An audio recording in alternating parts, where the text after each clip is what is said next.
Make game day yours. Tickets, food and drinks, stats, and streaming. Everything you need is in the Utah Mammoth app. Download today and make game night easy. Download on both Android and iPhone. Tusk Top. It's time to get your morning started with the news you need to know. News update. This is what's trending with DJ and PK. Hashtag Utah Jazz. I think the guys are fighting hard, but I think a lot of the schedule and the fatigue caught up with us tonight. The schedule and the fatigue. Oh, my gosh. Fortunately, Will Hardy's paid a lot of money, so he can deal with it. But the schedule of playing a team that I believe had lost 8 in a row, the schedule, well, you couldn't have played Mihailuk, you couldn't have played Kevin Love. Come on now. It's getting laughable. And that game was absolutely laughable. I thought that I was watching one of those NCAA open practices that they have on the Wednesday before the Thursday game and the Thursday before the Friday games, the first round, where guys just run down the court and put in layup after layup. I mean, holy freak. 156 points, 95 points in the second half they allowed, 50 points in the third quarter. The schedule and fatigue. Why didn't you play Blake Hinson more? Why'd you have to play Bez Menbang or whatever his name is the entire game? You got all 48, baby. I mean, this is laughable. But they're doing the right thing, you know? They have this opportunity here to change, to laugh from a good perspective, not from a sad perspective. The Pelicans. I mean, Lion King had a triple-double. Yeah, way to go, Lion King. What's his name? John Conchar. And how about my guy? You guys just scoffed and laughed at me yesterday when I said we need to make room for you-know-who. And is it Kennedy Chandler or Chandler Kennedy? Kennedy Chandler. He had 31 points, man. Career high. To show you what triple doubles are, the Lion King and Nurkic are the ones who've had them this year. Oh, retire their numbers. Stats, you just said Aaron Roderick. What he wanted to say is just go away with your stupid stats, but he couldn't be mean. You notice the people who just pump the stats, they are kind of nerdy, wouldn't you say? They do love their numbers. Yeah. So, what more to say? And guys that I've never heard, Micah Peavy, is that he in relation to Micah Potter? He had 20 points. Jordan Poole still in the league. I didn't even know he was still in the league. Kicking around after, he's the one who took a hard right from Draymond Green, right? Yep, Golden State Warriors practice. Jordan Hawkins, 25, 11 of 16. The Pelicans shoot 58% from the field. Oh, my gosh. We only got 2 more of these, and you can celebrate the great fans who come to the games and cheered them on. That's Friday night. I was at Memphis. And then we have the season ends on Sunday down in Los Angeles. There you go. I mean, what more is to be said by this? Get this over with. Regroup, get the pick, get some players in here, get the guys that are sitting on the bench. I don't even know if they're on the bench anymore, but you get the point, that aren't playing, and away we go for next season. All right, let's move the freak on to NBA. Hashtag NBA. NBA basketball. The Dallas Mavs, they're disputing the claims that Lakers coach, who was that, Redick, and the Mavs medical team, they examined the wrong part of Austin Reeves' body. It's a back injury. Well, we're going to check his stomach. When he received an MRI, now Dallas' staff saying, No, he required 2 MRIs. Redick saying Reeves required 2 MRIs to diagnose a grade 2 left oblique strain and faulted the Mavericks for their execution of the scan. It's always about execution. How many times have I said that? You got to execute. The execution of the scan, and said they were told where to scan, but scan the wrong area. No, over here. Where's it hurt, Doc? A little over here. You should have said something. No, over there. That's kind of a bizarre story, I think. The Lakers go down. They don't have anybody. I mean, they had like 5-6 guys. Most of their starters were out. And predictably, they get hammered 123-87 by the Thunder. Both those teams. It seemed like they're set. One's going to have the 1 seed, and then the Lakers are going to have the 4 seed. And we'll see if they meet in the second round as it plays out. Doc Rivers, is it over? He declined to say if he was stepping down from his position from the Bucks head coach, but he said that he wanted to spend more time with his grandkids. I think he said he's got 8 of them or 7 of them, and they're all under 8, or 8 of them and they're all under 7, one of the two. And basically said that, okay, you can figure it out for yourself. He's 64 years old. Go live your life, Doc. You got that title in Boston. You coach. He was a fun player to cover. I covered him with his Clippers. He's very open, very accommodating. So I enjoyed conversations with him way back when he was a player. Majerus was the one who gave him the nickname Doc. His first name is Glenn. And that has stuck all these years. And then you see the Kings were fouling Curry's brother on purpose down the stretch as they wanted to lose. And they did. The Warriors won. The Warriors going to get in the play-in with an under 500 record. Yeah, it's gripping. Oh, my gosh. It'll bring such meaning to the final few weeks of the season. People on NBA payrolls trying to sell you something that just ain't true. And that is not true. And the Nets beat the Bucks. And so now you got, oh man, where's DJ? I got to do some standings here. Hold on, let me get the standings. Make sure you guys have what you have become accustomed to. The Nets sitting on 20 wins, and the Jazz and the Sacramento Kings sitting on 21 wins. Oh my gosh. What will it be, my friends? What will it be as we're down to the final stretch of the season? And you've got the Kings. Who the heck do they play? They play Portland and Golden State. Golden State again at home, and then up the coast a little bit to Portland. Oh, this is going to be gripping. I wonder what they're going to do as we continue to make a mockery of competitive desires from these teams. But and that's they're, as I've been saying, in a weird way, they're trying to win. Holy cow, this is the way that they're trying to win, by losing. Now, the Nets have 3 ball games. They got Indiana, who's below them. And Carlisle's taken off. He's going to go visit his daughter or something. They said some interim guy's going to take off. Then they got Milwaukee, who sucks. And they got Toronto, who's decent. Both of those games at the end, the last 2 on the Friday and Sunday, are on the road. We will know when we come in here Monday morning. We'll know exactly where the Jazz stand in terms of the standings. Now, that doesn't necessarily mean the odds-wise lottery balls. I mean, it sets up, but you never know how it's going to play out. We shall see about that. Okay, college basketball, my good friends. Hashtag college basketball. Well, the lead story, and this is the story of the day.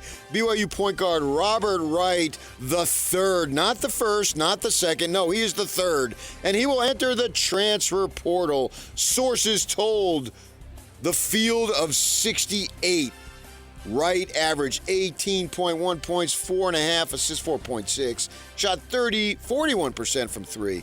And the mercenary that he is, he started his college career at Baylor and now is at BYU. And will he move on? Should BYU pay him? What lessons are there to be learned?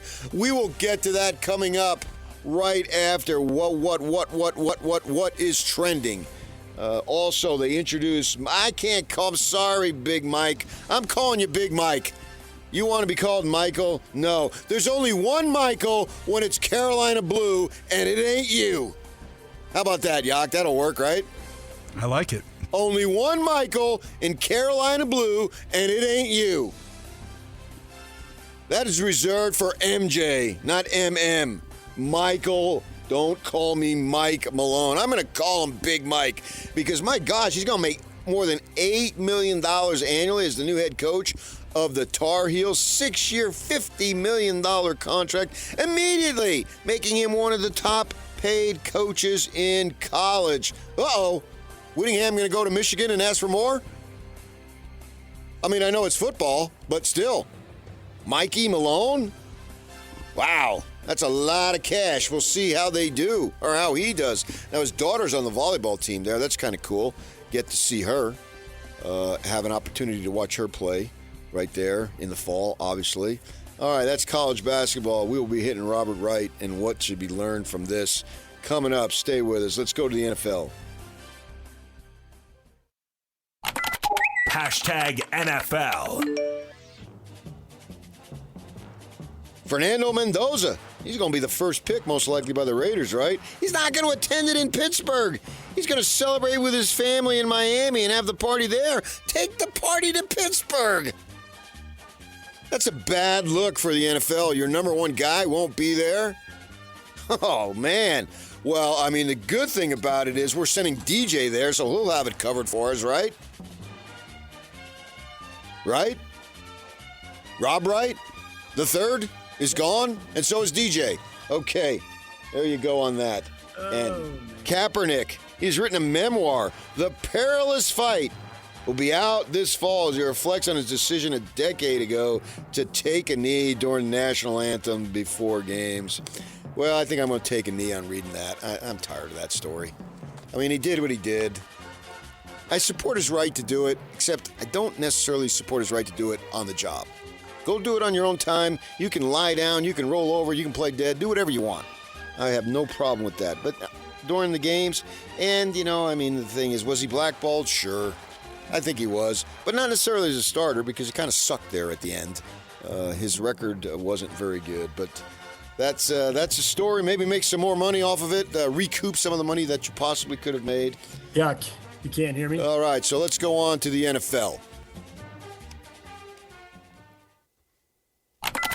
Hashtag college football. Of course, I just said NFL, but I meant you put college football, and we got MLB here.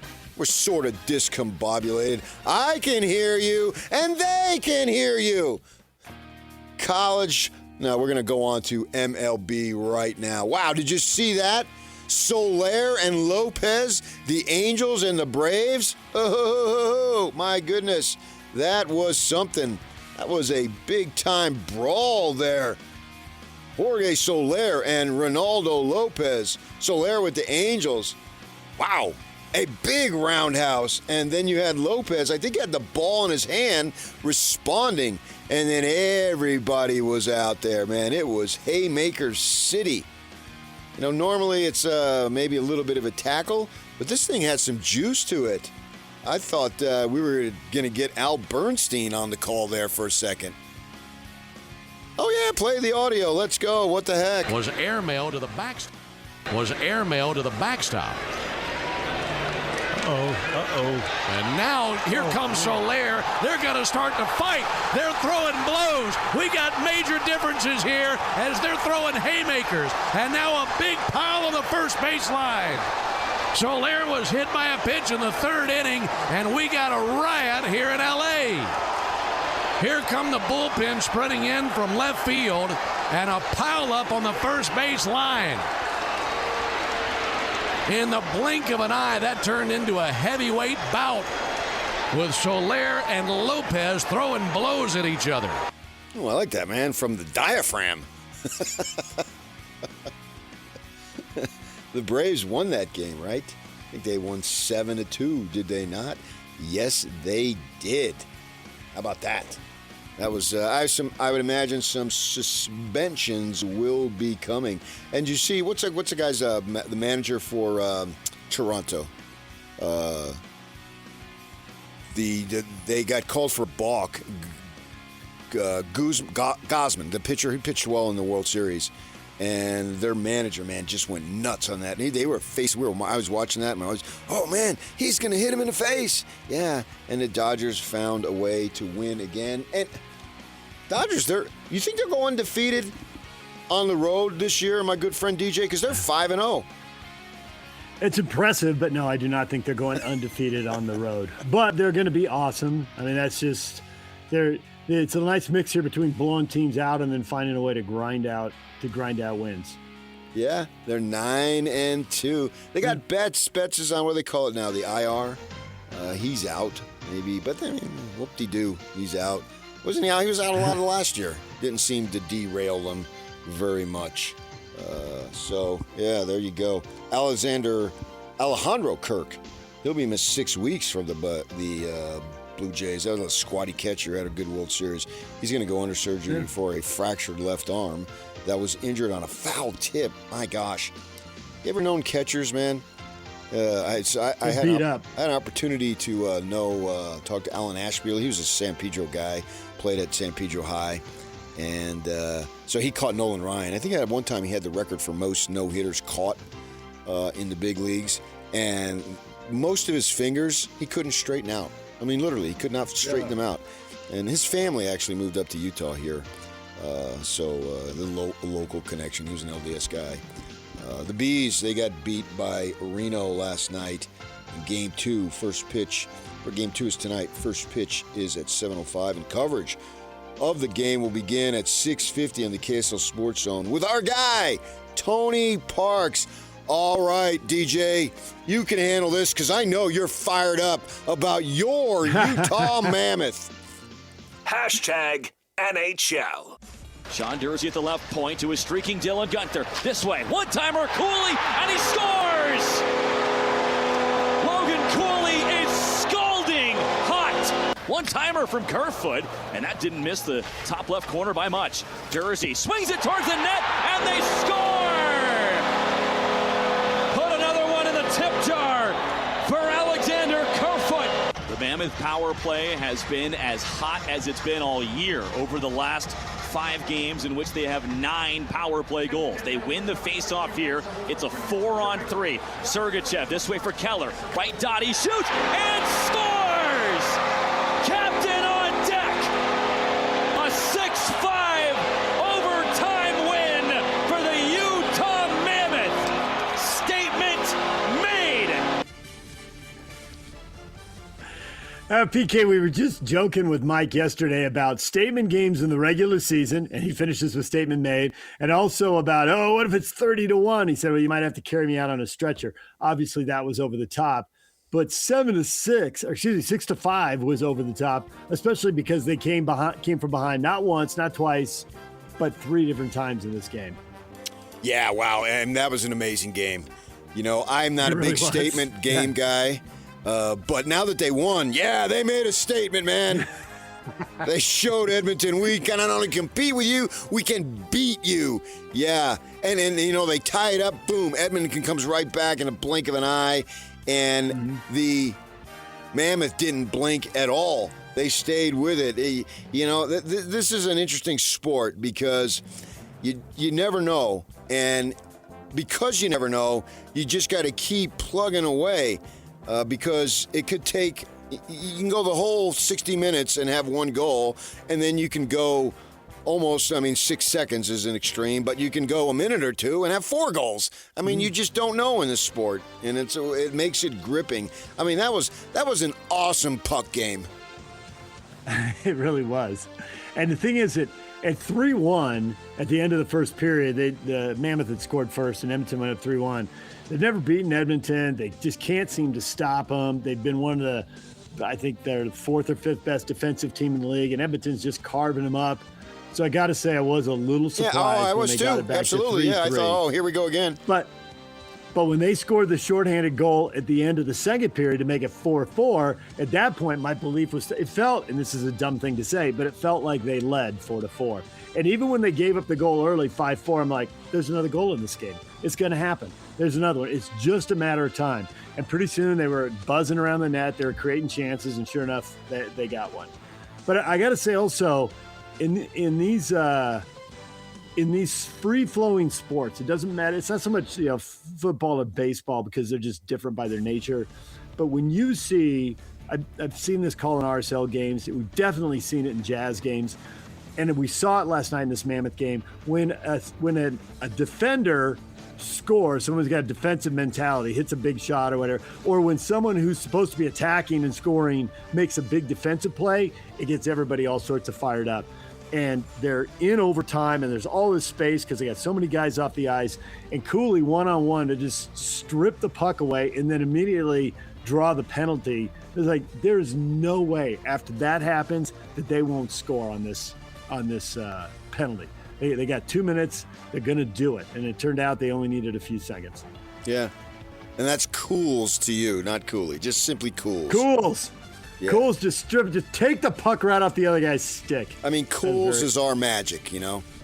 It's just a one-word nickname. Cools. Yeah. And the Mammoth was a big hit. I think all the kids are going to love the Mammoth, whether they're watching on TV or they're at the game. They got the Zamboni retrofitted around, and they got the theme on it, and people clearly love that. Is the Mammoth, you can't win them all, so you better have some other entertainment. Is the Mammoth the version, get the crowd going, of jazz dancers, since you can't have dancers on the ice? Yeah, I suppose so. Laker girls? Yeah, it's like the original Bear getting up on the ladder and doing the handstand and then holding the sign, and everybody's out there just screaming. And nothing's happening. They're in a timeout. The teams are over at the bench, but the Bears got them whipped into a frenzy. Yeah, I think Mammoth is similar. Yeah, okay. Zam the Bam, playing the hits for the Mam, huh? There it is. Okay. All right, and there's What is Trending, brought to you by Shamrock Plumbing. There's no job too big or too small. Get the personal touch with Shamrock Plumbing. Bob Casper is going to be here to talk about Augusta at 8 o'clock. We will talk Masters golf with him. Tim Lacombe at 8:30, Ben Jacobson at 9. And obviously we'll talk transfer portal and strategy and theories with both of those guys. But we'll get to the question of the day next, as BYU, I think he was their second best player most nights, certainly after the injury to Saunders he was. Yeah. What is BYU going to do now? What does this mean for planning and building a program going forward? We'll get to that next right here. DJ and PK, question of the day on the way on 97.5, the KSL Sports Zone. This is JJ and Alex. I got this.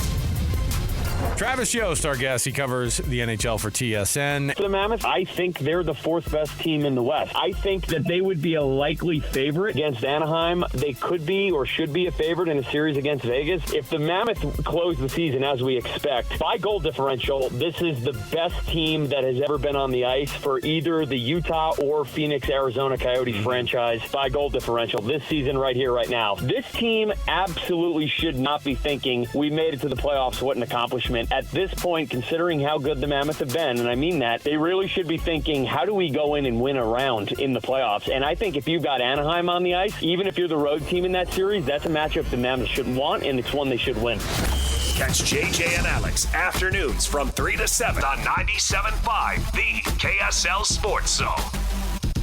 DJ and PK, it is time for the question of the morning, and it is the question on everybody's mind.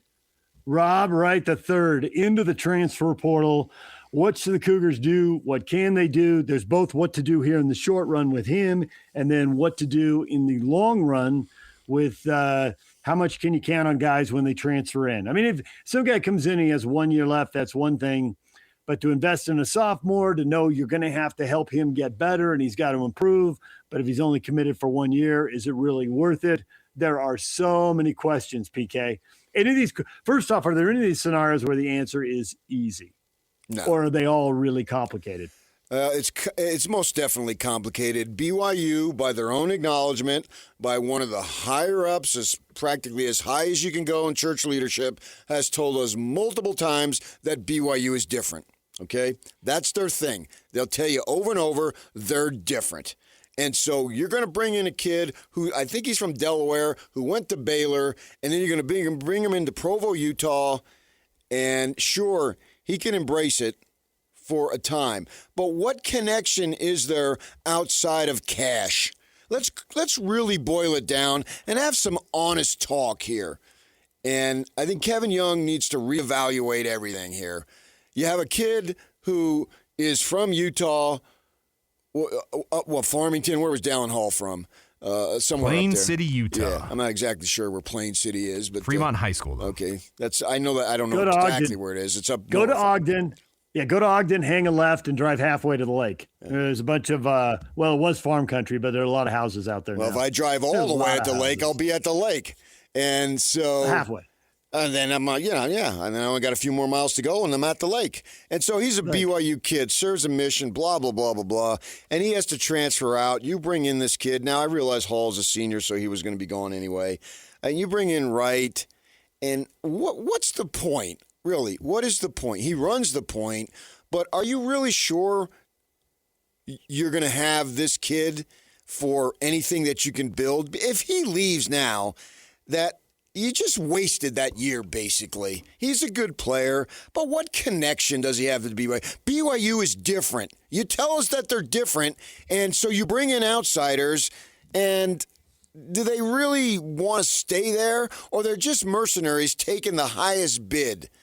And you can love them up all you want, and I'm sure that they did, but there's no connection there. There's no, this is where I want to be. I just saw a thing with Uvale, the linebacker who went to Cal, and he's talking about, this is where I am, man. This is where I'm supposed to be. I prayed about it, blah, blah, blah. He's obviously an LDS guy, I assume, right? And so he has this strong connection. This is where he wants to be. And so it is. What grade is he? Is he a senior, Yak, or junior? You double check on that. All right, he'll double check on that. You never know with these kids what grade they're in, and so there's something special about BYU. What is there something special about BYU for a kid like Rob Wright? Hey, I don't blame him, man. His coach at Baylor said they thought he had him under contract, and then he left. Well, that ought to tell you right there. He's coming to BYU for the money, and by my goodness, come for the money, stay for the money. Go ahead and do that. But is this what we're going to have now? Is this what BYU is going to become, a basketball factory where kids just change all the time? You bring in kids and they're one and done and all that. Are you going to be left unsatisfied year after year with these kids just coming in? Or do you want a BYU kid? Do you want a Richie Saunders who's going to be there? You want to, and they don't even have to be LDS. Jamal Williams? Who's Jamal Williams? He's a BYU guy. He shows up all the time at BYU, does he not? Yes. And as I understand it, where does he live, Yak? He lives in Utah, or at least he has a house here. Yeah, he's living here, I think, full-time now. Right. He's a BYU guy. So I don't care what your religion is. But give me BYU guys, please.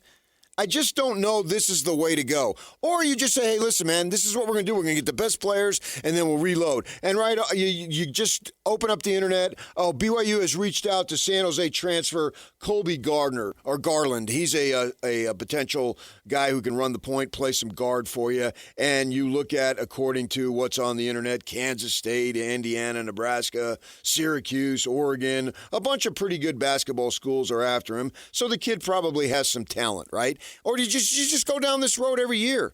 Or do you need to step back and say, we're going to do it the BYU way because we're different? Is this the way? Because this isn't different. This is the lay of the land now. You bring in a kid, you pay him a bunch of money, and then boom, he's out the door, and you got to start all over again. Or do you just say, we're going to pay him whatever, we will not be outbid. You will not outbid us. So now, if somebody bids, do you just match it or do you make it higher? How do you go? I'm throwing stuff out, and I realize that my tone is harsh, so it sounds negative and all that, but I got passion on this. And guys from the East Coast, you just saw Dan Hurley. I'm not MFing anybody. Guys from the East Coast, when they have passion, their voices get animated, all right? Just got to deal with it. All right. Don't go Dan Hurley's mom on us. Hold on to that. I think there's multiple things to unpack. You just raced through, in my mind, 6, 7, even 8 scenarios. I'm not even sure I can remember them all. I think the first thing is, what's the goal? Like, if you are bound and determined that at some point we're going to be a Final Four team, so we're no longer, it's BYU and Missouri, the two teams, the most NCAA tournament appearances without ever going to a Final Four. If you're bound and determined to get that off your resume, I don't think you can go with the one scenario you laid out in that whole list of scenarios, which is, we're going to do this with BYU guys. Because if you were going to do it with BYU guys, then you probably would have already done it.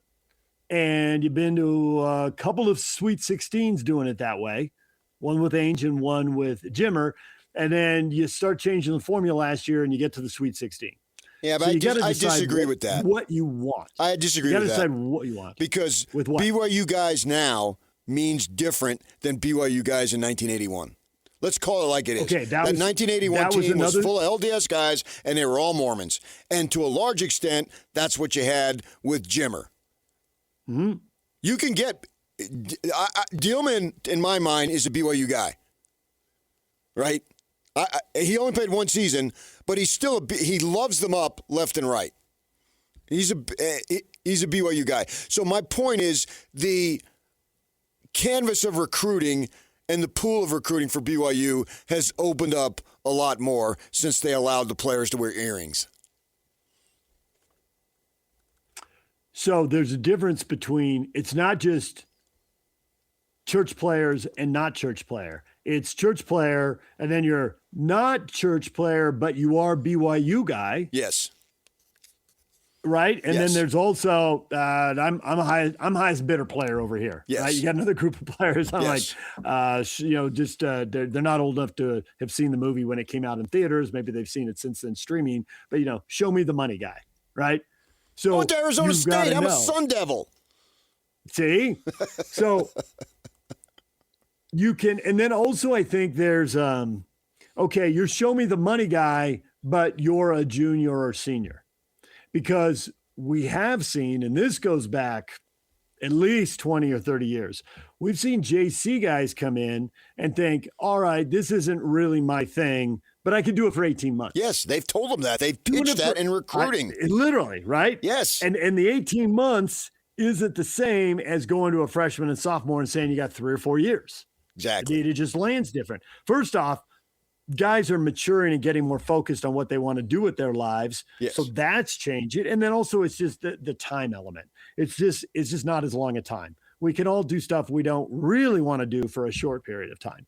Yeah. The longer the time gets, the bigger the ask.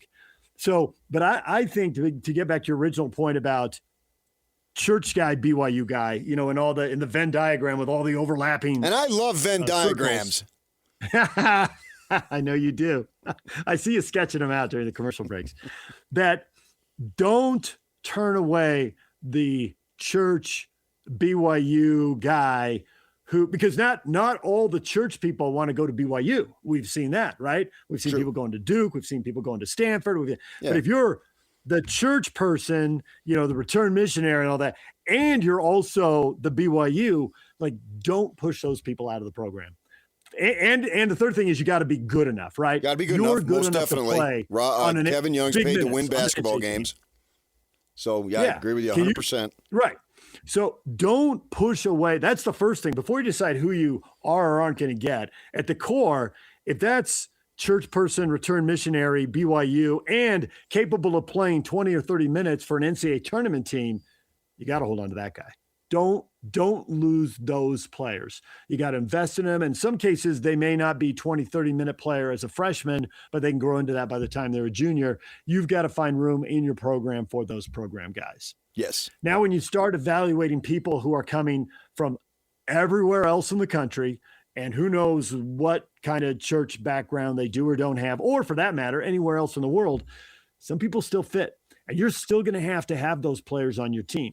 I mean, Keba Keita came. He didn't leave after 1 year. He came back into the second year. So I think he fits under that BYU guy definition. That's where you got to do your homework and know people and know the family situation. And I think even what part of the country you come from. You were telling me 30 years ago, hey, it's coming to Utah from the Midwest is different than coming to Utah from the West Coast. Look how many Midwest guys are transferring out, and look how many West Coast guys not from here, and it's different, but they can figure it out. They can figure their way, and it really pays off both for the player and the school. Right. So you got to dig into all of those subtleties, and that doesn't mean you can't bring someone in from California and they bolt after a year because they get a bigger payday. Right. But I do think bringing people in from Texas, especially, and from the Eastern time zone, there are just so many schools in these places, and if you shine and if you're trying to hold on to somebody for 3 years – if you're right and you get the player and you start winning and the player's performing, the line of schools is going to be massive. You know, that's the other reason it's safer to take kids from the Mountain Time Zone or from the Pacific Time Zone. Like, there aren't as many big time schools. If you're truly going to play big time basketball in this side of the country, I mean, you can go to Arizona, you can go to Gonzaga. There's a handful of schools you can go to, but there aren't very many. But when a kid is from the East Coast or from Texas, there's no end to the number of schools. You know, Texas is big time. Texas Tech is big time. Texas A&M is big time. It's not that far to LSU. They'll pay for sure. It's not that far to Oklahoma from Dallas. You know, you can get to Oklahoma City in like 3 hours. So I think they got to factor all that stuff in. It's a case-by-case basis. It's not particularly surprising that this one might end up biting him, right? But also, he's in a portal. He's not gone. If he's truly highest bidder guy, and if you're really convinced he's the guy, and if you're not going to be outbid, you know, maybe he's a shrewd businessman. He and his people are just like, hey, I bet they'll pay if we do this. Oh, Rob Wright? He's got a little leverage. Yeah. I mean, he's already done it. He's already proven he and his people are shrewd because he's already done it once. He signed a contract to Baylor and then bailed. Yeah, so he's already shown it. Bye. Right. So and I don't blame the kid whatsoever. And I'm not even sure I blame Kevin Young because he's trying to win. He's doing everything possible to try to win at the highest level. And if I'm a BYU fan, that's what I want. I just don't know how they reconcile BYU is different. And we know how they're different, right? We understand it. And you bring a kid in that has no connection. Is it worth it to do that and then have him bolt? Because now we're in the 2 point guards that they've had have only stayed, really the 3 point guards, include Hall, all 3 of them have only stayed at BYU 1 year. Hall, Yegor, and Wright. And is that something that you need to look at and say, you know, maybe we spend the money over here a little bit differently? And so this kid is not quite as individually talented as Robert Wright, but I got a better chance of having him be in the program. And I'm not, this is no criticism of Kevin Young. I believe in the guy 100%. And I know I've got some stuff has gotten back to me about him thinking that I criticize him, but it's not the case. At the end of the season, in Portland, he did shake my hand and said, "Thanks for covering our team this year." That literally happened, and he was not just me. There was other guys too, and so we do cover the team. I went to more games, and we follow the team. I'm just wondering out loud, what is the best strategy for this program going forward? Not claiming that I've got a bunch of answers here. So there's another thing that we haven't even talked about, and this is a basketball thing, and we will get to that next. Stay with us. DJ and P 97.5, the KSL Sports Zone. This is Jake Scott and Ben Anderson. Kyle Filipowski deserves a lot of credit. They're trying not to play him because he's been too good. So he's only playing 31 minutes, and he's scoring with an incredible efficiency, and he's actually playing tough. 4 straight games with over 20 points. He's been really, really good. He's played tough enough that he can play big minutes on, not big minutes, minutes as a big, on a contending team. And I wouldn't have told you that was true before the season. He might be 15 minutes a night 5. He might be a good enough 5 that you can wrong foot the other team. 15 minutes a night going into what will be year 3 now, and continue to play bigger. But yeah, I mean, he becomes a very valuable player. If he can play a little bit at what was traditionally the 4, what is basically a wing, and be good enough defensively, then you've got yourself a stew going. You've got yourself a guy you can use. Catch Jake and Ben weekdays from 10 to noon on 97.5, the KSL Sports Zone. It's time for the Copper Rock Masters giveaway. Be caller 12 right now, 801-575-ZONE, and you'll be assigned a player in the field to the Masters this week. We're giving away a top 25, and also a 26th qualifier will get the field. If a golfer wins the Masters, you'll win 18 holes for 2 at Copper Rock Golf Course in Hurricane, and a $100 gas gift card. It's brought to you by Copper Rock, where the pros play. We have more golf coming up, including Bob Casper from the Masters. He'll join us in our very next segment. Right now, we're talking about Rob Wright, the news he's going into the transfer portal. The question Is it worth it? Should they be counting on these one and dones? And, PK, I think the answer definitely is depends.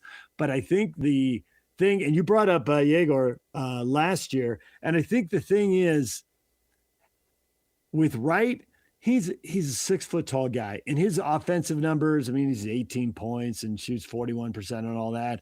But a 6 foot guard, how good are you defensively? Are you dominant defensively? This team has got to get better defensively. I'm willing to roll the dice on the guys who are big for their position, and I'm especially more likely to, if I were calling the shots, which obviously I'm not, but I'm more likely to do it if there's a relationship between Travis and Yegor, so there's a better chance he's a BYU guy and he knows what he's getting into and he'll fit. AJ DeBonsa came to Utah for his senior year of high school. There's a better chance he'll fit. They're both big for their position, so I'm more likely to take a chance if I have some doubt and roll my dice. But a 6 foot tall ball dominant point guard who doesn't have a tie here, yeah, those are the other elements that make me think that's a riskier call, especially if you've got someone in the program who can play that position at a pretty good level. Maybe you think Wright can play it a little bit. Is the risk worth it for that little bit of improvement? It's hindsight sitting here talking about it now. Yeah. And maybe they will get him back. Maybe it's just leverage for cash and they've got it and this will all work out. But I think you got to weigh all those things. The other guys are 6'9", and they're going against guys that they're much bigger than. And to some degree or another, I'm finding that there's a relationship other than being the highest bidder. And so that makes me feel better. And then it's case by case, and you got to weigh and decide when to roll the dice. The other thing that we haven't talked about in this is that given the teams that I grew up either A, rooting for or B, covering, and certainly what I saw when I moved to Utah and Lavelle Edwards and Jerry Sloan and really even Ron McBride, who was there more than a decade, the benefits that all of those teams/schools got from continuity were really big. There were real benefits in continuity. And I saw that with Jerry Pym when I was at UC Santa Barbara, the same deal. But in this era, when all the rules have changed so much and there's no guardrails, I never thought I heard guardrails with college sports this much. And there's no guardrails.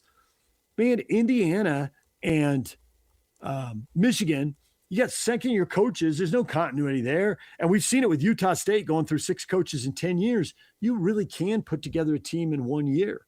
So maybe it's up to the rest of us also to think, and also coaches who've always valued continuity to think continuity just doesn't count as much for these days under these rules.